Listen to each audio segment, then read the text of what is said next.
Hi hello అండి, welcome back to my channel. ఈరోజు కార్తీక దీపం, ఇది నవ వసంతం సీజన్ 2 సీరియల్లో ఏం జరుగుతుందో చూద్దాం. జ్యోత్స్నకైతే యాక్సిడెంట్ అవుతుంది కదా. యాక్సిడెంట్ అయితే ఈ కాంచన్ అయితే జ్యోత్స్నను నా మేనగోడలకు దెబ్బ తాకింది, ఒక్కసారి కూడా వెళ్ళి చూడలేకపోతున్నాను అని బాధపడుతూ ఉంటుంది. కార్తీక్ అంతల్ని ఫోన్ చేసి ఇస్తాడు మాట్లాడని.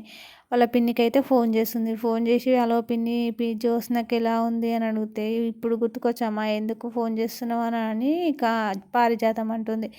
పారిజాతం అంటే అదేంటి పిన్ని అలా మాట్లాడతావు అని కాంచన అంటుంది. వంకర టింకరగా ఎందుకు మాట్లాడతావమ్మా, చక్కగా మంచిగా మాట్లాడరాదు అని కార్తీక్ అంటాడు. అప్పుడు ఇంటికి తీసుకొచ్చినాము ఇప్పుడే, బాగానే ఉంది అని పారిజాతం అంటుంది.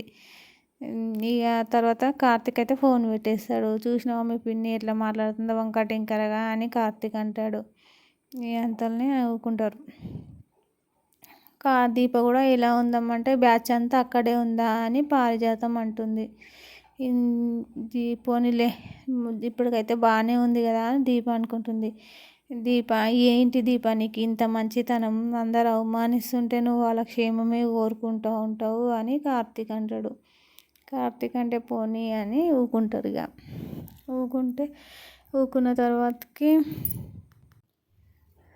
ఇంటికాడ ఎవరు శివనారాయణ జ్యోత్స్న మాట్లాడుకుంటాడు. నేను అప్పుడున్న సంతోషం ఏం కావాలమ్మా, నువ్వు ఎందుకు అట్లా దెబ్బ తాకి యాక్సిడెంట్ చేసుకున్నావు అని శివనారాయణ జ్యోత్స్న అడుగుతుంటాడు. అడిగితే అప్పుడున్న సంతోషం ఏమీ లేదు తాత, అప్పుడు మీరు టీవీ దగ్గర హాల్లో అందరం కూర్చొని ఎంత సంతోషంగా ఉండేవో, ఆ సంతోషాన్ని మిస్ అవుతున్నాను, నాకు నేను ఏం కోల్పోయానో నాకే అర్థమవుతలేదు అని జ్యోత్స్న అంటుంది.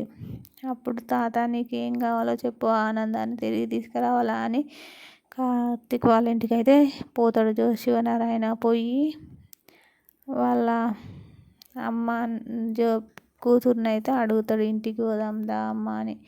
కార్తీక్ అంటాడు మళ్ళీ ఎందుకు వచ్చినావు, మళ్ళీ మేము రావాలా ఇంటికి, మళ్ళీ తీసుకుపోయి అవమానిస్తారా అని కార్తీక్ అంటాడు. అంటే దీపను కాంచన మా నాన్నకు ఫిల్టర్ కాఫీ ఇవ్వు దీప అని అంటుంది. నీ కాఫీ తాగడానికి రాలేదు, నీతో మాట్లాడడానికి వచ్చాను అని శివనారాయణ అంటాడు. దీప సప్పుడు ఎక్కువకుండా కార్తీక్ అంటాడు, ఇంటికి వచ్చిన వారికి మర్యాద చేయడం మా బాధ్యత తాత అంటాడు. నేను మర్యాదల కోసం రాలేదని శివనారాయణ అంటాడు. మీరు పైగా విఐపికి మర్యాద చేయకుంటే మాకు పద్ధతి ఏముంటుంది తాత అని కార్తీక్ అంటాడు. నువ్వు మా వెటకారాలు బాగా మొదలు పెట్టావురా నా మీద, ఇంటికి వచ్చాను కదా అని శివనారాయణ అంటాడు.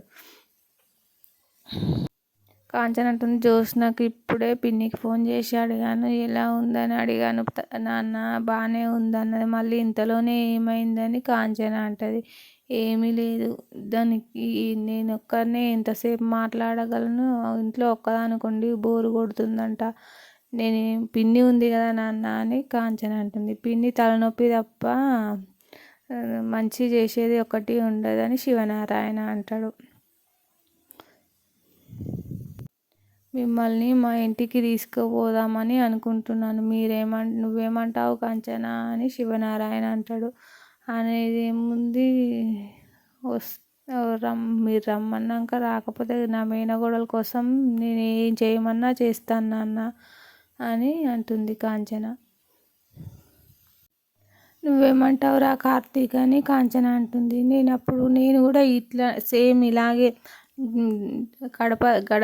గడపలా నిలబడి మా అమ్మ ఏం తప్పు చేసింది, ఎందుకు వెలివేశారు అని నేను కూడా ఇదే ప్రశ్న అడిగాను. అప్పుడు ఒక్కరి దగ్గర నుంచి కూడా సమాధానం రాలేదు. ఇప్పుడు నేనేమంటానమ్మా, నీ ఇష్టం అని కార్తీక్ అంటాడు. అనేది ఏం లేదు నాన్న, నా మేనగోడల కోసం మేము వస్తాం మీ ఇంటికి అని కార్తీక్ అంటాడు. వాళ్ళ కాంచన అంటుంది. అంతలోనే కార్తీక్ ఇంకా మనం వెళ్ళాలి కదా, నువ్వు వంట చేయి దీప, నేను శౌర్యని స్కూల్ నుంచి తీసుకొస్తా అని కార్తీక్ అంటాడు. మీ మీరు రావడానికి శౌర్యాన్ని స్కూల్ నుంచి తీసుకురావడం ఎందుకని శివనారాయణ అంటాడు. అదేంటి తాత, మనం మీ ఇంటికి వెళ్ళాలి కదా అని కార్తీక్ అంటాడు. వద్దులే, సాయంత్రం దీప తీసుకొస్తుందిలే అని శివనారాయణ అంటాడు. వీళ్ళందరినీ రమ్మనట్లేదు, నా మనవాన్ని నా కూతుర్ని రమ్మంటున్నాను, వీళ్ళందరినీ నేను రమ్మనట్లేదు అంటే కార్తీక్ అంటాడు, నా భార్య నా కూతురు రాకుండా నేను ఎక్కడికి రాను, వస్తే నా భార్య కూతురుతోనే వస్తాను అని కార్తీక్ అంటాడు. నువ్వేమంటావమ్మా కాంచన అంటే, కోడలు రాకుండా నేను ఎలా వస్తాను నాన్న అని కాంచన అంటుంది. ఈ అన్యాయం చేసిన దాన్ని నేను ఇంటికి మళ్ళీ నా గడప దొక్కనిచ్చేది లేదు అని శివనారాయణ అంటాడు.